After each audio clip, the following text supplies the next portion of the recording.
Well, this year, the National Retail Federation predicts that $900 billion of unwanted holiday goods are going to be returned to stores. So if you're stuck with some holiday gifts that you have no use for, CEO of the International Retail Group, Linda Johansen-James, is here to help. Welcome back. Happy New Year. Thank you. Happy New Year to you. I know you have been busy traveling all over the place, so I'm so glad you're here. Thank you. What are some creative ways that we can handle some of those unwanted gifts that we maybe got for the holidays? Well, I think the simplest thing is some of these resale sites. So like eBay, Mercari, Facebook Marketplace. I mean, it's a great way to take those treasured items that someone gave you and resell them for cash.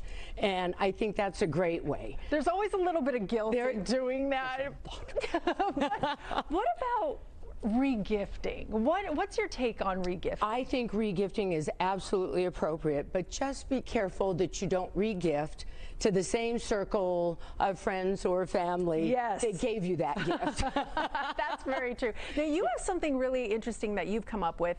Maybe it wasn't you, but the Pay It Forward Challenge. What is this all about? Yeah, I love that. So you can take one of those treasured gifts that you got and leave it on a neighbor's doorstep with a little note that says, listen, you know, pay this forward and maybe give it to someone in need. So I love that. Yeah, donating is always an option too. You can do that, whether it is to an organization. What should people really consider though before they decide to resell or donate? You mentioned make sure you're not in the same circles. What else? Well, I also think you need to look at the value of the item, right, before you donate it. Look if it's, you know, you can repurpose it, right, and the value of it, because you might want to put it on that resale site.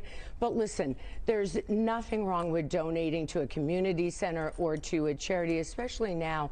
There's a lot of people in need. Absolutely. What can we do to prevent this situation when we give a gift? How do we make sure that it's not going to be a gift that they're like, what do I do with this? Well, I think the first thing is personalized gifts. We all love those. So anything with our initials on it, photos, things like that, right?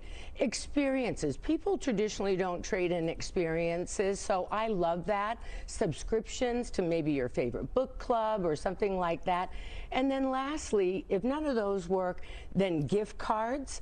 And now you can, you know, a lot of sites have wish lists. So ask someone to give you a wish list before you purchase that item. You always have the greatest ideas. Thank you so much for joining us, Jillian. I'll send it over to you.